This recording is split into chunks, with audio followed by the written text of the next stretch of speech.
As I mentioned in another video, my pedals here on my bike cracked, and so I'm going to change them out for another pair of pedals I bought.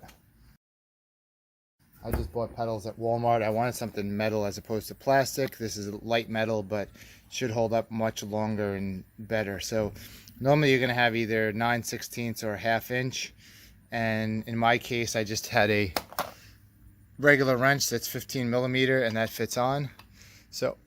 So one of the things you're going to have if you're going on the right side, if you're facing forward, is how to turn this without it spinning backwards.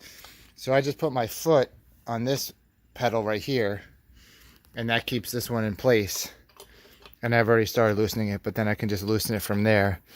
And it's going to be counterclockwise on either side. So I'll just go ahead and loosen this guy up.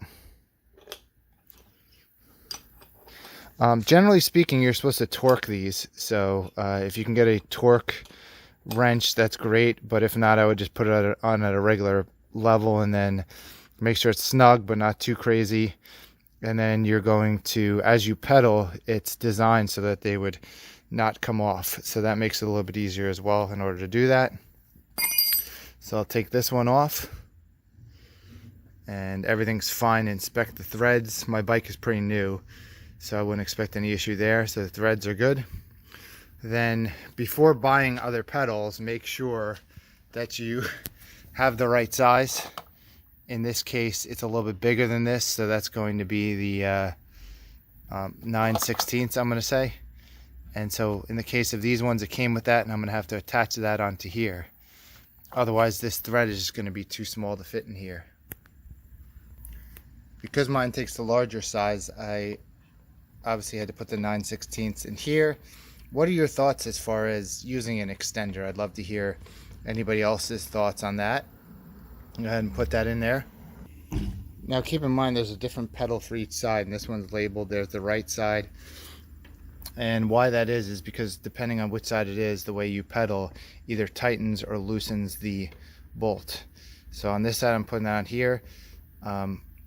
Again, let me know what your thoughts are as far as this extended amount to where the pedal is or not. I'd be interested in hearing. So I'll go ahead and get this one on here.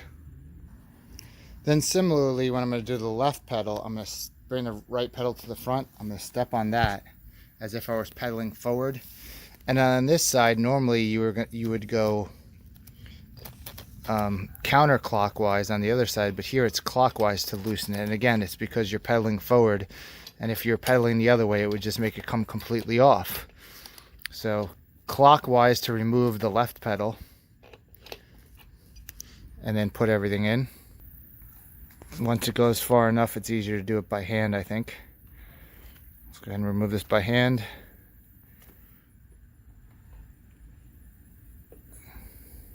And I'll put in my spacer. And again, counterclockwise, yes, is going to put the left side in.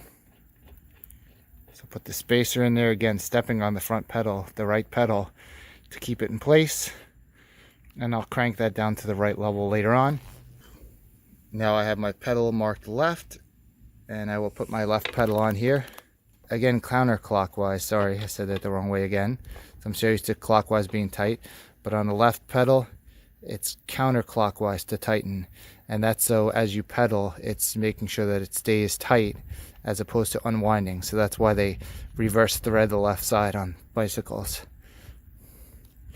Once you get that to a certain level, you're going to have to tighten it down with a wrench.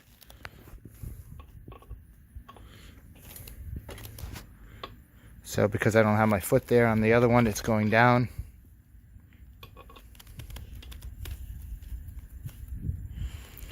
And once I get this all the way, then I'm going to make sure that I lock it in place.